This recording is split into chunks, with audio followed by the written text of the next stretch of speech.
Nosso pensamento ao nosso mestre maior, aos nossos irmãos de luz, a todos os trabalhadores que nos orienta, que nos ilumina todas as noites nesse evangelho, pedindo não só por todos nós que aqui estamos nessa corrente, mas também por todos os necessitados, estejam eles aonde estiverem, hospitais, ou casa de saúde, em especial que estão aqui nessa lista, que nosso Pai Maior possa tocar o coração e a mente de cada um deles. Júlia Ferreira Garcia da Silva, Leiane Alice Clementino de Souza, Antônio Rebouças, Eridan Souto Nóbrega e Cláudio Pereira. Que a paz do Mestre Jesus possa abençoar a todos. Meus irmãos, a nossa leitura preparatória continua sendo do nosso livro Pão Nosso, de Chico Xavier, pelo Espírito Emmanuel, e hoje é o de número 170, que tem como título A Língua, e diz assim: a língua também é um fogo. Essa passagem está em Tiago, no capítulo 3, e versículo 6. E o Emmanuel nos esclarece da seguinte forma: a desídia das criaturas justifica amargas considerações de Tiago em sua epístola aos companheiros. O início de todas as hecatombes, ou seja, os massacres, no planeta localiza-se quase sempre no mau uso da língua. Ela está posta entre os membros, o qual leme de embarcação poderosa, segundo lembra o grande apóstolo de Jerusalém. Em sua potencialidade, permanecem sagrados recursos de criação, tanto quanto o leme, de proporções reduzidas, foi instalado para conduzir. A língua detém a centelha divina do verbo, mas o homem, de modo geral, costuma desviá-la de suas funções edificantes, situando-a no pântano de cogitações subalternas, e por isso mesmo vemo-la à frente de quase todos os desvarios da humanidade sofredora, cristalizada em propósitos mesquinhos, a míngua de humildade e amor. Nasce a guerra da linguagem dos interesses criminosos insatisfeitos. As grandes tragédias sociais se originam, em muitas ocasiões, da conversão dos sentimentos inferiores. Poucas vezes, a língua do homem, aconsolado e edificado por seus irmãos. Reconheçamos, porém, que a sua disposição é sempre ativa para exercitar, disputar, deprimir, enxovalhar e acusar, ferir desapiedadamente. O discípulo sincero encontra nos apontamentos de Tiago uma tese brilhante para todas as experiências. E quando chegue a noite de cada dia, é justo interrogue a si mesmo: terei hoje utilizado a minha língua como Jesus utilizou a dele? Que nós possamos responder essa pergunta, ou pelo menos refletir sobre ela. E que assim eu passo a palavra a você, Gils, para fazer a nossa oração diária. Seja bem-vindo. Mais uma vez, boa noite a todos, paz e luz para todos nós. Vamos só agradecer mais pelo dia de hoje e pedir ao Pai que o amanhã seja melhor do que hoje. E por tudo isso, hoje eu vou fazer uma prece de Francisco Cândido Xavier do livro Algo Mais, edição ideal, que conta com Deus. Não te queixas, trabalha. Não te desculpa, aceite. Não te lastime, age. Não provoque, silencie. Não acuse, ampare. Não te irrite, desculpa. Não grites, ponderar a explicar. Não reclames, coopere. Não condenes, socorro. Não te perturbe, espere. Nada existe dos outros, conta sempre com Deus. Na vida, no cotidiano do dia a dia, que possamos ter o amparo legal do nosso Pai Celestial. Assim seja. Pai, Pai, recebe esta humilde prece, transformando em bálsamo e consolador para todos nós, encarnados, desencarnados, amigos e inimigos, para que possamos ter o Evangelho da noite de hoje com muita paz, muita perseverança e muita alegria no coração de todos nós. Que assim seja, eu passo a palavra à avó. Graças a Deus, graças a Deus. E assim, amado Mestre Jesus, Pai amado, nossa Mãe Maria Santíssima, e todos os trabalhadores da luz, nossos anjos guardiões, em especial nosso mentor da casa, Dr. Bezerra de Menezes. Pedimos a permissão para iniciar o nosso evangelho da noite de hoje, passando a palavra à nossa irmã Rita, que fará a leitura e a explanação do nosso evangelho. Seja bem-vinda, minha irmã. Obrigada, Francisca. Boa noite a todos. Sejam todos aí abraçados e envolvidos pela espiritualidade amiga, que traz para a gente, neste momento, o auxílio a todas as nossas necessidades, principalmente a dos irmãos desencarnados que estão conosco. Nosso estudo de hoje, do capítulo 24, iniciou ontem, né, com Álcio. Não coloqueis a candeia sob o alqueire. E os nossos itens de estudo de 8 a 10. Não vades aos gentios. Jesus enviou seus 12 apóstolos, depois de lhes ter dado as instruções seguintes: não vades aos gentios, e não entreis nas cidades dos samaritanos, mas ide antes às ovelhas perdidas da casa de Israel. E nos lugares para onde fordes, pregai, dizendo que o reino dos céus está próximo. É uma passagem de Mateus, do capítulo 10, versículos 5 a 7. Jesus prova em muitas circunstâncias que suas vistas, não estão circunscritas ao povo judeu, mas que abarcam toda a humanidade. Se, pois, disse aos seus apóstolos para não irem aos pagãos, não foi por desdenhar sua conversão, o que teria sido pouco caridoso, mas porque os judeus que criam na unicidade de Deus e esperavam o Messias, estavam preparados pela lei de Moisés e os profetas para receber a sua palavra. Entre os pagãos, a própria base faltando, tudo estava por fazer, e os apóstolos não estavam ainda bastante esclarecidos para uma tão pesada tarefa. Por isso lhes disse: ide às ovelhas desgarradas de Israel, quer dizer, ide semear num terreno já preparado, sabendo bem que a conversão dos gentios viria a seu tempo. Mais tarde, com efeito, no próprio centro do paganismo, os apóstolos iriam plantar a cruz.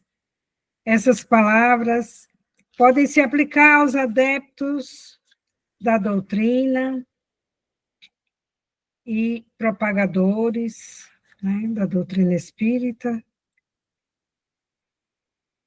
quando os incrédulos sistemáticos, os escarnecedores obstinados, os adversários interessados, são para eles o que eram os gentios para os apóstolos. A exemplo destes, procuram primeiro os prosélitos entre as pessoas de boa vontade, daqueles que desejam a luz, em que se encontra um germe fecundo, e o número deles é grande, sem perder seu tempo, com aqueles que se recusam ver e ouvir, e se obstinam tanto mais pelo orgulho, quanto se parece ligar mais valor à sua conversão. Mas vale abrir os olhos a 100 cegos que desejam ver claramente, do que a um único que se compraz na obscuridade, porque é aumentar o número dos que sustentam a causa em maior proporção. Deixar os outros tranquilos não é indiferença, mas uma boa política.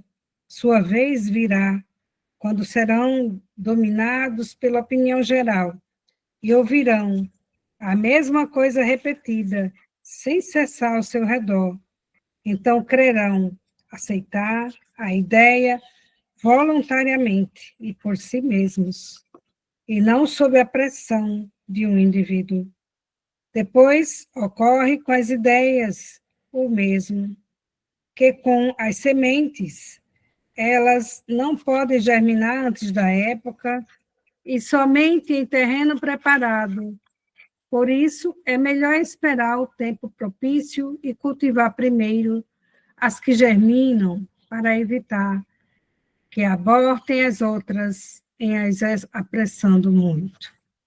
Ao tempo de Jesus e em consequência das ideias restritas e materiais da época, tudo estava circunscrito e localizado à casa de Israel.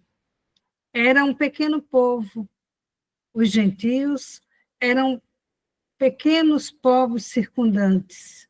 Hoje, as ideias se universalizam e se espiritualizam. A luz nova não é privilégio de nenhuma nação. Para ela não existem mais barreiras. Tem seu foco por toda parte e todos os homens são irmãos. Mas também os gentios não são mais um povo, porém uma opinião que se encontra por toda parte e da qual a verdade triunfa pouco a pouco, como o cristianismo triunfou do paganismo. Não é mais com as armas de guerra que são combatidos, mas com o poder da ideia. Nesse nosso texto, que poderíamos até considerar também uma parábola das tantas parábolas do Mestre Jesus, mas ela é mais uma das parábolas mais claras, né, mais fáceis da gente entender. Começando por esse recado de Mateus, né? Ide antes as ovelhas desgarradas da casa de Israel e pregai dizendo que o reino dos céus está próximo. O que quer dizer essas ovelhas desgarradas? O que quer dizer essa casa de Israel?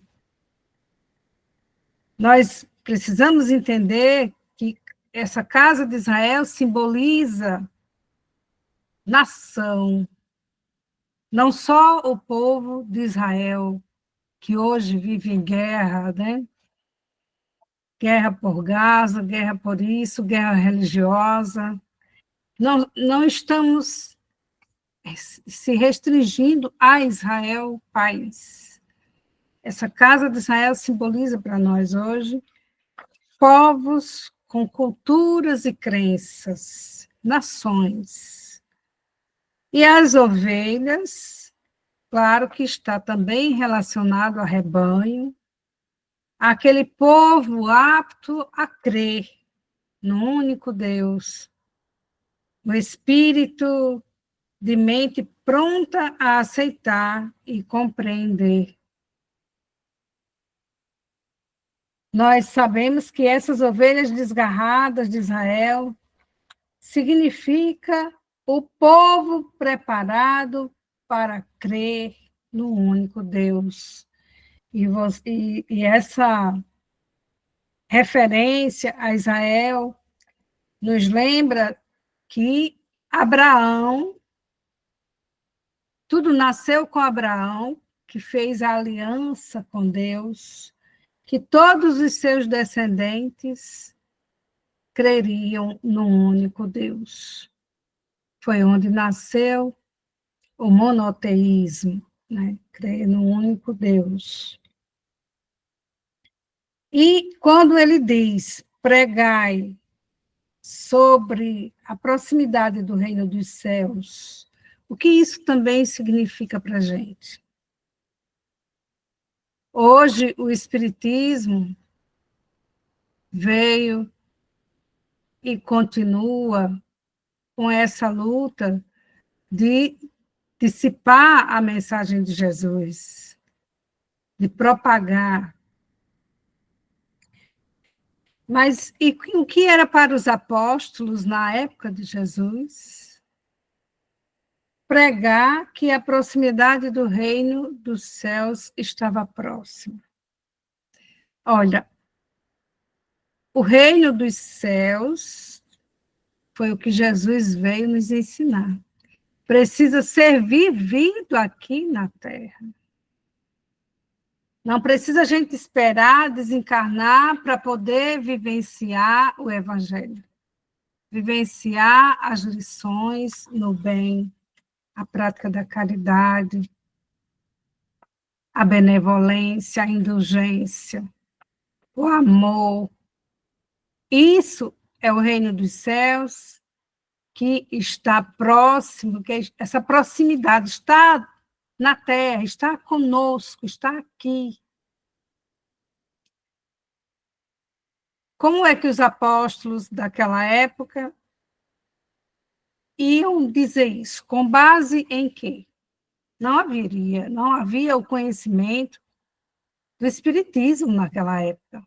Então, falar do reino dos céus, para muitos, era algo distante, que não compreendiam como é que esse reino dos céus ia descer à terra, ia chegar, né?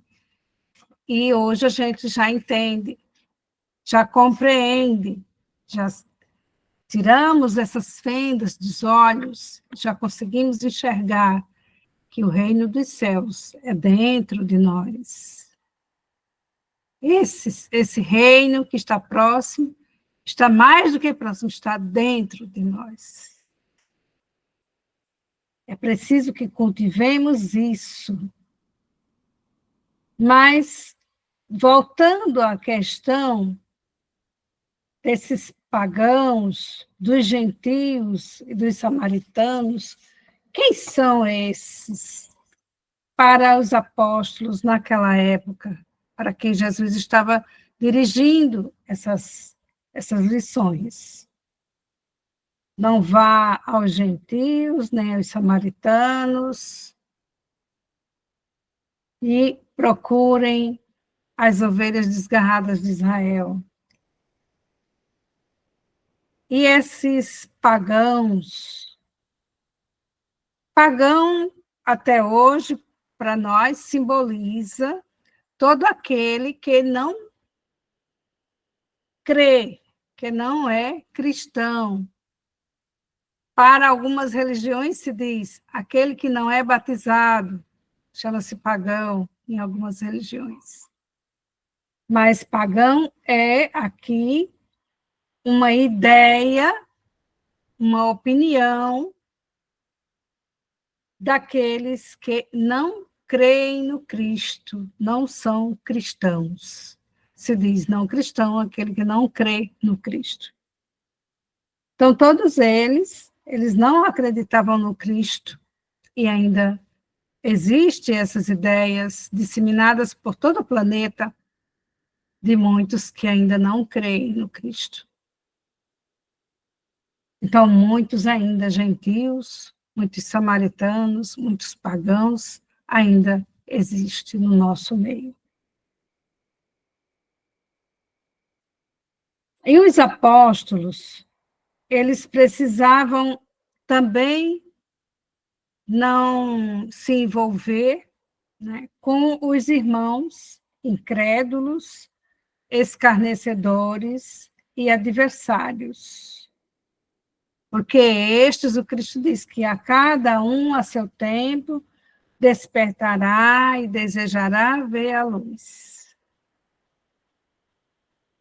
Então, comparando essas lições do Cristo, que os apóstolos não deveriam ir a esses irmãos, mas sim às ovelhas que estavam desgarradas, que estavam vivendo fora da lei do amor, fora do que o Cristo veio ensinar, né? Mas mesmo vivendo fora da lei do amor, eles acreditavam num único Deus. Era isso que os apóstolos tinham que ir resgatar esses irmãos que estavam desgarrados. Então, quando a gente compara essa situação dos apóstolos com a situação dos espíritas, desses espíritas que estão também com esse compromisso de propagar a doutrina, e propagar não só na oratória, propagar cada um de nós, mesmo aqueles que não fazem oratória, não aplicam paz, todos nós temos o compromisso de propagar o Evangelho de Jesus através de quê?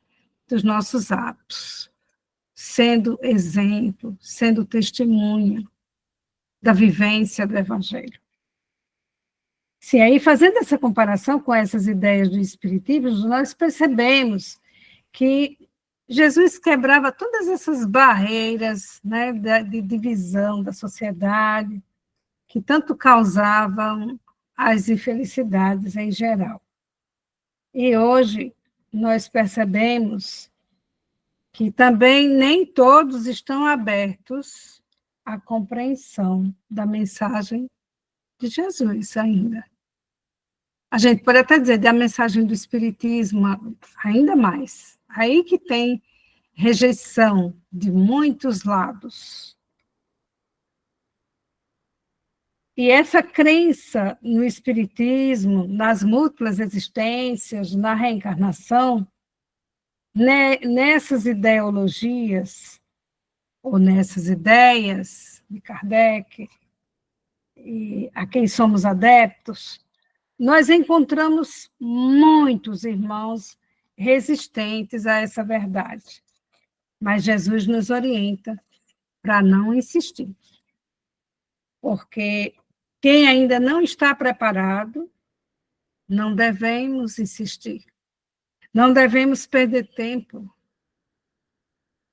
Não devemos contrair, talvez, até débitos morais e espirituais nessa insistência, porque cada um tem seu tempo de despertar, e nós não podemos impor uma crença que faz sentido para a gente, pode para outro não fazer, e a gente precisa o quê? No mínimo, respeitar.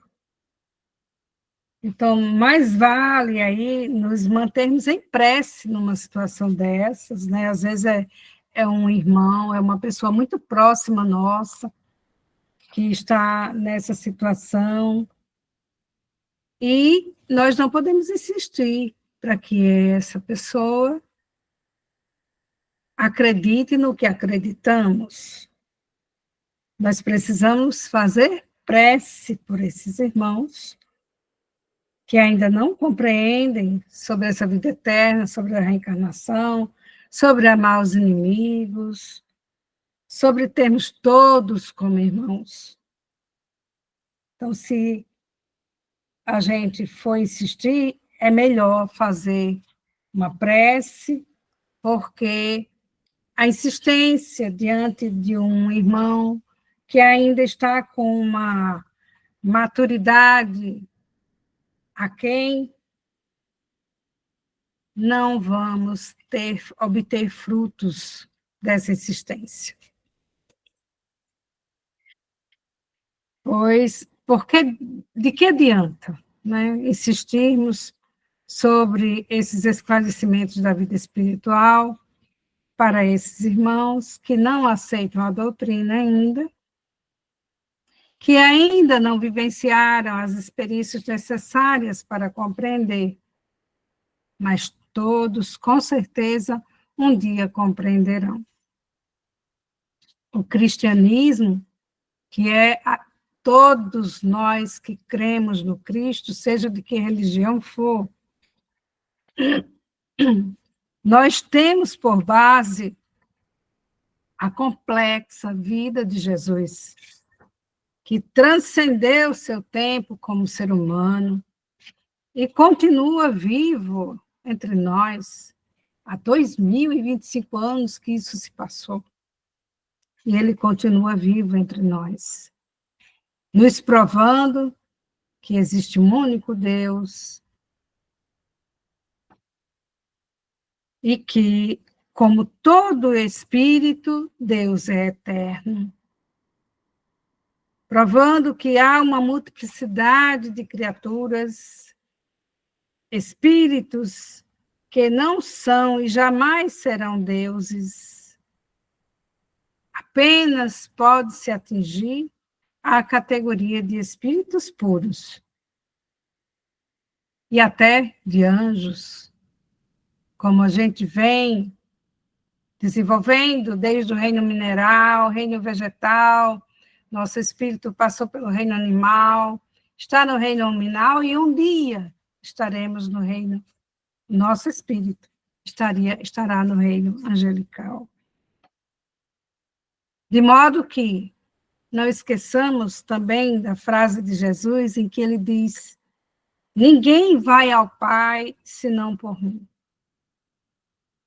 Quando Jesus humano esteve como humano no meio de nós, conhecedor de toda a paranormalidade, ele elegia os pobres e conflituosos, os detestados e excluídos da convivência social, quebrando assim barreiras, tabus de sua época, porque eram esses os necessitados em detrimento de poderosos, orgulhosos e incapazes de entender a mensagem divina de amor, caridade e fraternidade.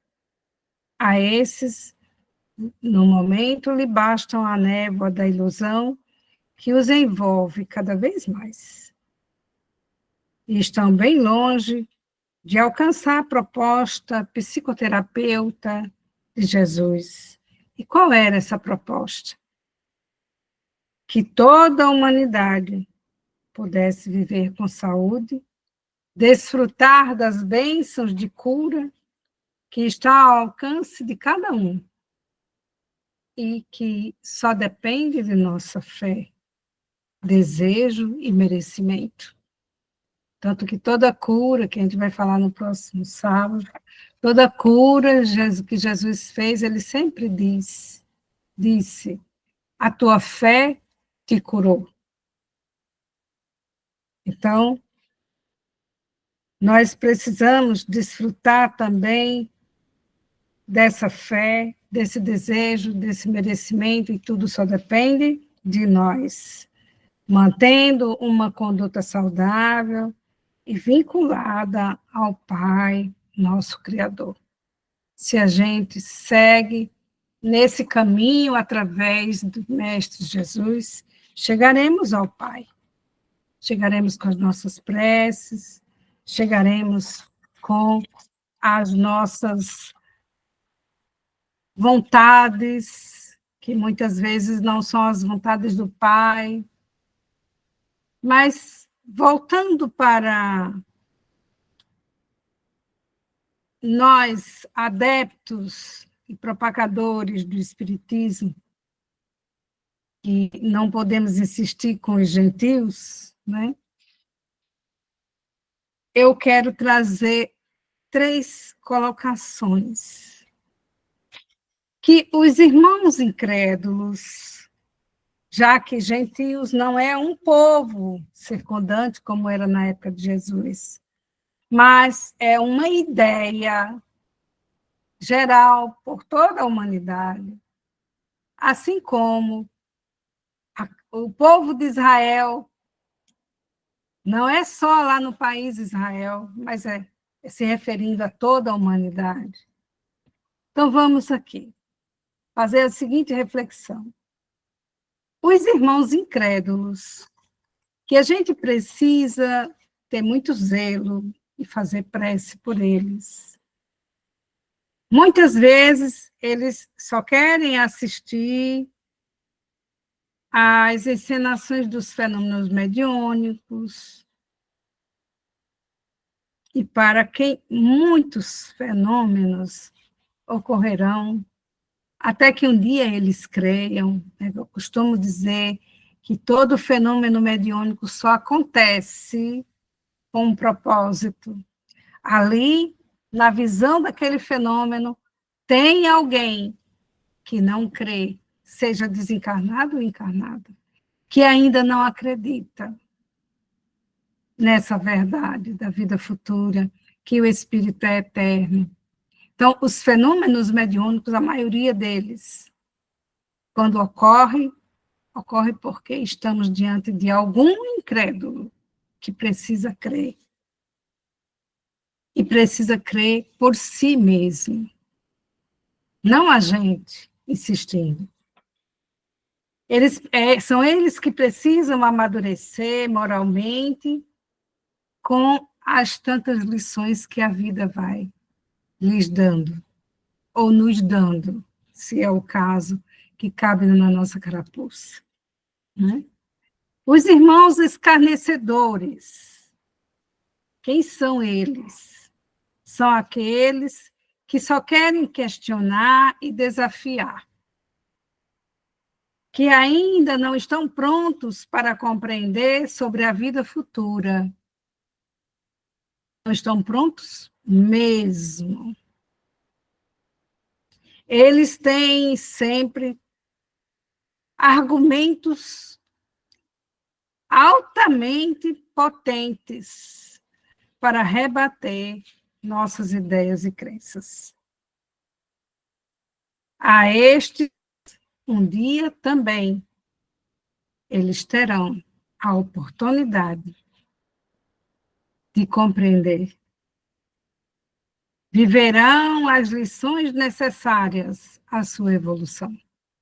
Esses também, costuma-se dizer, os escarnecedores, seja da doutrina hoje, ou seja de qualquer comportamento nosso.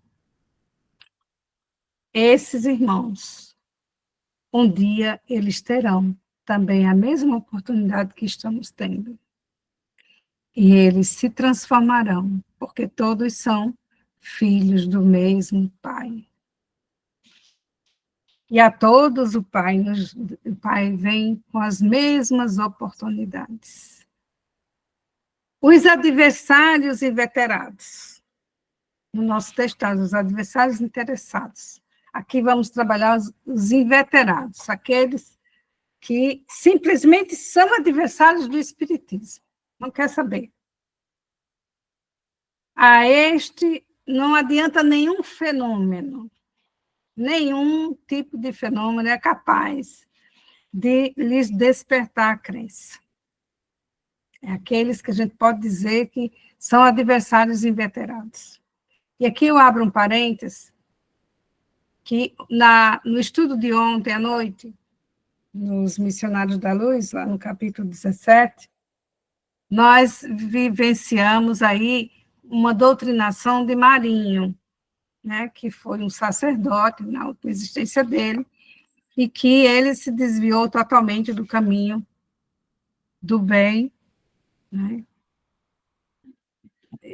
Desde a vida como sacerdote, a vida encarnado, que ele já, como a gente diz, já tinha entregue a alma dele ao inimigo, já tinha feito tudo que era errado, e quando desencarnou, aí que não acreditava em Deus, que não, uma pessoa dificílima, rebelde, e a mãe dele, pessoa muito amorosa, intercedeu por ele de todas as formas, até que, enfim, no momento em que ele já estava caindo em si, lá como espírito, nas tantas ações criminosas junto às entidades inferiores, ele já estava começando a contestar.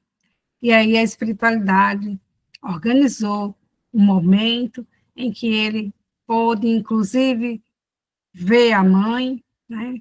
Teve todo um trabalho espiritual para elevar ele, elevar esses sentimentos, esses pensamentos dele, e reduzir esse da mãe para poder fazer esse encontro. E aí foi quando ele realmente caiu em si e aceitou mudar essa opinião. Isso eu diria que é um adversário inveterado. Adversário inveterado do Cristo, que não tem jeito, não aceita nenhuma ideia. Outro adversário do cristianismo, Saulo, que Jesus tão facilmente o modificou e transformou no seu apóstolo.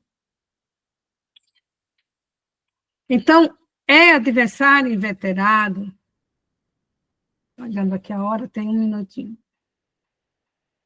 que nada faz ele despertar a crença, mas esse também um dia virá as lições que ele não conseguirá vencer, e então ele se voltará aos braços do Cristo, arrependidos, na proporção direta de sua rejeição e aversão, como é o caso de Saulo, do apóstolo Paulo, né?